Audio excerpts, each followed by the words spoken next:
Bahujan Samaj party के प्रदेश अध्यक्ष RS. Praveen Kumar ने आलोचना की है कि राज्यपाल और मुख्यमंत्री के बीच मतभेद के कारण यूनिवर्सिटी भर्ती बोर्ड बिल रुका हुआ है।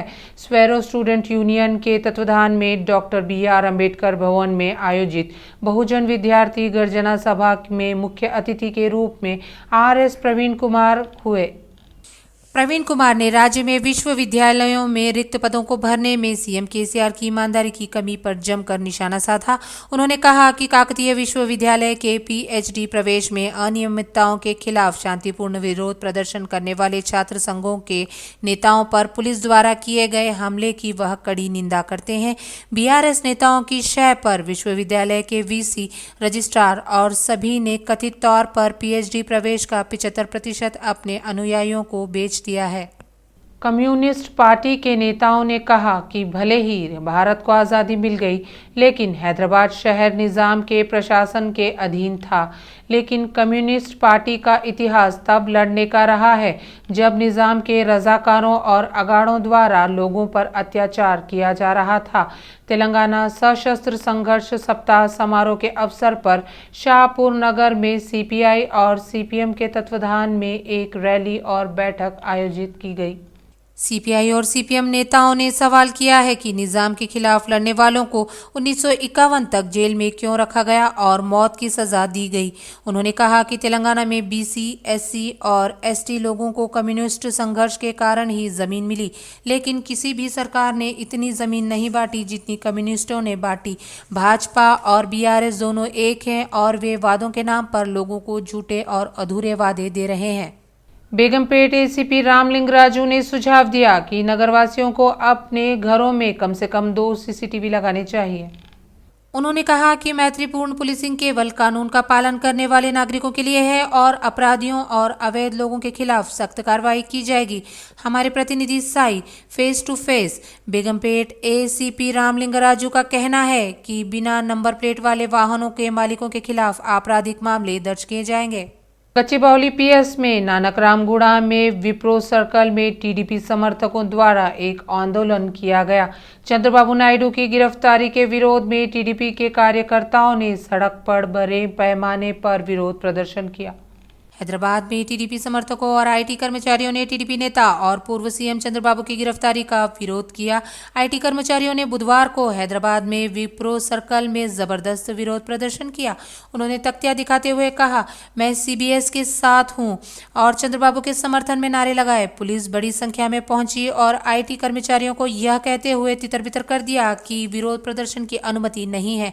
उन्होंने कहा कि जगन सरकार ने चंद्रबाबू नायडू को अवैध रूप से गिरफ्तार किया था, जिन्होंने राज्य में कुछ हजार लोगों को रोजगार देने का अच्छा प्रयास किया था। उन्होंने चंद्रबाबू नायडू की तत्काल रिहाई की मांग की। तेलंगाना राज्य नर्सिंग जेएसी ने राज्य सरकार से वित्त विभाग द्वारा चिन्हित अन्य 1827 पदों के साथ नर्सों के 7031 पदों को तुरंत भरने की मांग की है। जेएसी ने कहा कि इससे पहले राज्य सरकार ने नर्सों के 5204 पदों को भरने के लिए अधिसूचना जारी की थी। बशीरबाग प्रेस क्लब में आयोजित बैठक में जेएसी नेता गोवर्धन नक्का, सूर्य कुमार और अन्य ने भाग लिया। उन्होंने कहा कि राज्य के वित्त विभाग में 1827 पदों के लिए अनुमति दी है और इन पदों को मिलाकर उम्मीदवारों की तैयारी की परेशानी दूर हो जाएगी। समय एक साथ आ जाएगा और उम्मीदवारों को कोचिंग सेंटरों के चक्कर लगाने में परेशानी होगी। साथ ही उम्मीदवारों को सेवा के आधार पर वेटेज अंक और शैक्षणिक 10 अंकों की संयोजन करने के लिए कहा गया था। इस मौके पर उन्होंने याद दिलाया कि निजी अस्पतालों में काम करने वाली नर्सों ने भी कोरोना के दौरान काफी सेवाएं दी हैं। इस संबंध में राज्य के स्वास्थ्य मंत्री टी हरीश राव और मंत्री केटीआर ने हस्तक्षेप कर अभ्यर्थियों के साथ न्याय करने को कहा है, अन्यथा उन्होंने आंदोलन की घोषणा करने की चेतावनी दी। तेलंगाना गवर्नमेंट डॉक्टर्स एसोसिएशन ने खराब जियो नंबर 142 को तुरंत रद्द करने की मांग की है। हेलो डॉक्टर चलो डॉक्टर की उचित मांगों के तत्काल समाधान के लिए चलो डीएच कार्यक्रम का आयोजन किया गया। सरकारी डॉक्टरों ने कोटी स्थित डीएच कार्यालय में बड़े पैमाने पर विरोध प्रदर्शन किया। उन्होंने जियो नंबर 142 की प्रतियां जलाई, बाद में जमकर नारेबाजी की। डीएमई कार्यालय से डीएच कार्यालय तक विरोध प्रदर्शन की घोषणा की गई। तेलंगाना सरकारी डॉक्टर एसोसिएशन के प्रतिनिधियों ने मांग की है कि सरकार को जियो रद्द करना चाहिए और डीएमएचओ के पदों को बहाल करना चाहिए। सरकार को सरकारी डॉक्टरों की उचित मांगों का जल्द से जल्द समाधान करना चाहिए। तेलंगाना राज्य के सभी जिलों से संबंधित 33 डीएमएचओ पदों के लिए केवल सामान्य लाइन वरिष्ठता पर विचार किया जाना चाहिए। उन्होंने जियो नंबर 142 के माध्यम से डीएचओ को आवंटित 10 जिला चिकित्सा एवं स्वास्थ्य अधिकारी पदों के आदेश वापस लेने की मांग की। इसके बाद ज्ञापन को सार्वजनिक स्वास्थ्य निदेशक डॉक्टर गडाला श्रीनिवास को सौंपा। वनस्थलीपुरम पुलिस ने 2 लोगों को गिरफ्तार किया है जो उन्हें खिलौना बंदूक से धमका कर पैसे की मांग कर रहे थे। एलबी नगर के बाओजू ब्रह्मचारी और वनस्थलीपुरम के विनय मौर्य को गिरफ्तार कर रिमांड पर लिया गया है। तुर्क्याम जाल के वीर सिंह और उनके दोस्त वेंकट नाइक दिल सुख नगर में खरीदारी के बाद घर जा रहे थे, तभी इंजापुर रोड के किनारे एक इनोवा सवार 2 लोगों ने लोगों के सिर पर एक खिलौना पिस्तौल तान दी और पैसे की मांग की। इसके साथ ही वेंकट नायक को एक पकड़ लिया और जोर से चिल्लाया। स्थानीय लोगों ने आकर उसे पकड़ लिया और वनस्थलीपुरम पुलिस को सौंप दिया। ओयू अनुबंध सहायक प्रोफेसर इस बात से नाराज थे कि सरकार ने JLDL पॉलिटेक्निक शिक्षकों को नियमित कर हमारे साथ भेदभाव किया है। अनुबंध सहायक प्रोफेसरों ने अपने नियमितीकरण की मांग को लेकर उस्मानिया यूनिवर्सिटी आर्ट्स कॉलेज के सामने शांतिपूर्ण विरोध प्रदर्शन किया। ओयू अनुबंध के सहायक प्रोफेसरों ने कहा कि केसीआर, जिन्होंने तेलंगाना राज्य के गठन के बाद तेलंगाना में अनुबंध शब्द देने का वादा किया था, पिछले 3 महीनों से हमें नियमित नहीं करके हमें परेशान कर रहे हैं। उस्मानिया विश्वविद्यालय के अधिकारी और पुलिस शांतिपूर्ण धरने की अनुमति के हमारे अनुरोध को अस्वीकार कर रहे हैं। कॉन्ट्रैक्ट असिस्टेंट प्रोफेसरों ने तेलंगाना सरकार को चेतावनी दी है कि जब तक उन्हें सरकार से स्पष्ट आश्वासन नहीं मिलेगा तब तक वे अपना विरोध प्रदर्शन खत्म नहीं करेंगे। पिछले 15 वर्षों के बाद जारी JL अधिसूचना में अंग्रेजी पेपर पाठ्यक्रम में नहीं थे। प्रश्न देने पर OU JAC अध्यक्ष एचला दत्तात्रेय नाराज थे। JL उम्मीदवारों ने OU आर्ट्स कॉलेज में विरोध प्रदर्शन किया। दत्तात्रेय इस बात से नाराज थे कि TSPSC ने JL अंग्रेजी पेपर पाठ्यक्रम में किसी भी कविता पर प्रश्न पूछे बिना ऐसे प्रश्न देकर बेरोजगार लोगों के जीवन के बारे में पूछा जो पाठ्यक्रम में नहीं थे। उन्होंने सरकार से परीक्षा को लेकर विशेषज्ञों की एक समिति बनाने और दोबारा परीक्षा आयोजित करने के लिए कड़ी मेहनत करने को कहा। सिकंदराबाद अलवाल भाजयुमो और मैनमपल्ली समर्थकों के बीच तीखी झड़प हुई। भाजयुमो नेताओं ने मैनमपल्ली हनुमंतराव समुदाय के कुछ लोगों पर रॉकलैंड एवेन्यू में जमीन हड़पने का आरोप लगाते हुए रॉकलाइन राजस्व कार्यालय को नष्ट कर दिया। इसके साथ ही मैनमपल्ली समर्थकों ने भाजयुमो नेताओं का रास्ता रोक दिया। भाजयुमो नेताओं ने अलवाल चट्टानी जमीन को राजस्व में जब्त करने का विरोध किया। भाजयुमो नेताओं और कार्यकर्ताओं ने रॉकलाइन राजस्व कार्यालय के दर्पण और दीवारों को नष्ट कर दिया क्योंकि राजस्व नगर निगम के अधिकारियों ने कब्जे के बारे में कई बार उन्हें बताया था, लेकिन उन्होंने इस पर ध्यान नहीं दिया। जिस समय कार्यालय को नष्ट किया जा रहा था उसी समय मैनमपल्ली हनुमंतराव के अनुयायी वहां पहुंचे और भाजयुमो नेताओं पर हमला कर दिया। उन्होंने किसानों पर पत्थरों और लाठियों से अंधाधुंध हमला कर दिया। आरोपों की पृष्ठभूमि में मैनमपल्ली के अनुयायियों ने रॉकलैंड एवेन्यू पर कब्जा कर लिया। पीड़ितों ने भाजयुमो नेताओं की शरण ली। मैनमपल्ली समर्थकों के हमले में भाजयुमो नेता घायल हो गए। भाजयुमो नेताओं ने आरोप लगाया कि अलवाल पुलिस ने इस झड़प में मैनमपल्ली समूह का समर्थन किया। हैदराबाद के चंपापेट डिवीजन के दुर्गा भवानी नगर श्री विजया दुर्गा देवी मंदिर में श्रावण माह के आखिरी दिन पूजा की गई। इस कार्यक्रम में महिलाओं ने देवी को चावल चढ़ाए और पाठ किया। श्रावण मास में महिलाएं बड़ी श्रद्धा से देवी की पूजा करती हैं। इस महीने में महिलाएं देवी को मंदिर और घर में रखकर विशेष पूजा करती हैं।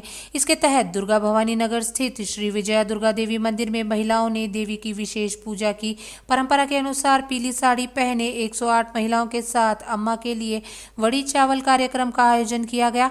बाद में देवी देवताओं का जुलूस निकाला गया और श्रीमती कोंडूरू पद्मावती की भविष्यवाणियों को सुनने के लिए एक कार्यक्रम आयोजित किया गया। इस कार्यक्रम में विजया दुर्गा देवी देवस्थानम समिति के सदस्यों ने योगदान दिया।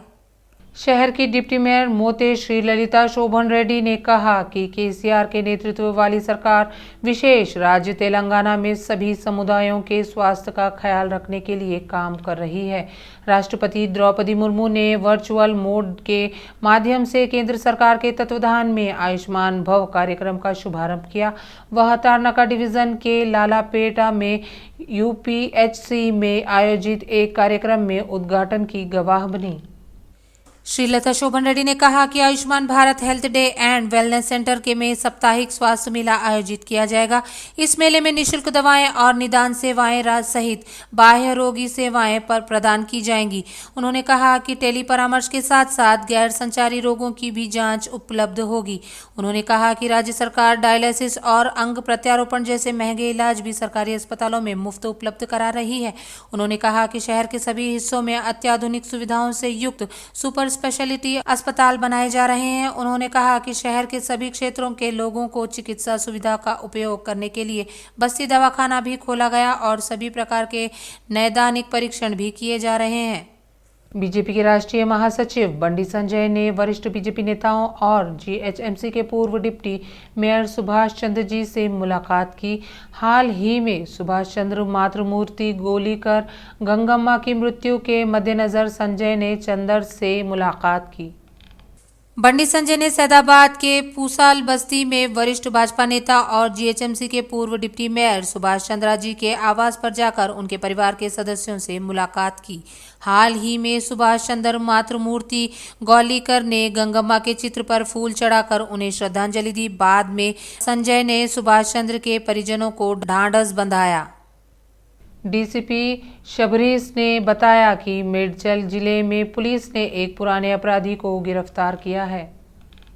डीसीपी ने खुलासा किया कि दुंडीगल पुलिस स्टेशन में ड्यूटी के दौरान एक व्यक्ति को संदिग्ध रूप से घूमते हुए पाया गया और उसे हिरासत में ले लिया गया और पूछताछ की गई और आरोपी की पहचान मल्लामपेटा के एक पुराने अपराधी पंधारी स्वामी के रूप में की गई और उसे गिरफ्तार कर लिया गया। डीसीपी ने बताया कि आरोपियों के पास से सोना चांदी के आभूषण, 4 बाइक और 4 लैपटॉप्स, इलेक्ट्रॉनिक और हार्डवेयर का सामान जब्त किया गया। डीसीपी ने खुलासा किया कि आरोपी के मामले में आरोपी की सहायता करने वाली महिला रेहाना बेगम के साथ रिमांड पर लिया गया था। विधान परिषद के सभापति गुत्ता सुखेंदर रेड्डी ने तेलंगाना चुनाव पर दिलचस्प टिप्पणी की है। कहा कि 16 जनवरी से पहले तेलंगाना समेत 5 राज्यों में चुनाव होंगे। उन्होंने एक राष्ट्र एक चुनाव के नाम पर नौटंकी करने के लिए केंद्र की आलोचना की। विधान परिषद के सभापति गुत्ता सुखेंदर रेड्डी ने कहा कि चुनाव नजदीक होने के कारण लोगों को गुमराह किया जा रहा है।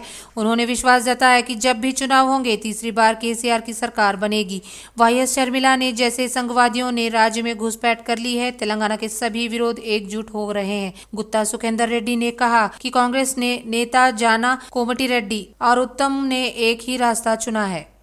बेरोजगारों के मुद्दों को लेकर बीजेपी ने इंदिरा पार्क के पास 24 घंटों की भूख हड़ताल शुरू की।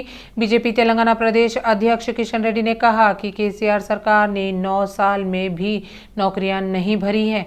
उन्होंने कहा कि तेलंगाना के लिए लाखों लोगों की ने लड़ाई लड़ी, 1200 छात्र शहीद हुए। क्या घोटाले बीआरएस करेगी और केस उनके खिलाफ जाएंगे? किशन रेड्डी ने गुस्सा व्यक्त करते हुए कहा, आरोप लगाते हुए कहा कि पेपर लीक को लेकर बंडी संजय ने मोर्चा खोला तो उनके खिलाफ मुकदमे दर्ज करा दिए गए। किशन रेड्डी ने केसीआर से पूछा कि क्या विधानसभा में नौकरियों को लेकर की गई घोषणाओं का क्या हुआ? 9 साल से शिक्षकों के पदों नहीं भरे गए। उन्होंने कहा कि सरकार योजना के तहत बेरोजगारों के साथ अन्याय कर रही है। किशन रेड्डी ने आरोप लगाया कि होमगार्ड रविंदर ने आत्महत्या नहीं की, यह बीआरएस सरकार द्वारा की गई हत्या है। उन्होंने सरकार पर शेयर देने के बाद भी उद्योग नहीं लगाने का आरोप लगाया। उन्होंने आरोप लगाया कि परियोजनाओं के नाम पर जनता के पैसे का दुरुपयोग किया गया। उन्होंने शिकायत की कि अधिशेष राज्य को ऋण राज्य में बदल दिया गया है। कांग्रेस की पहली सूची का पार्टी नेताओं को बेसब्री से इंतजार है।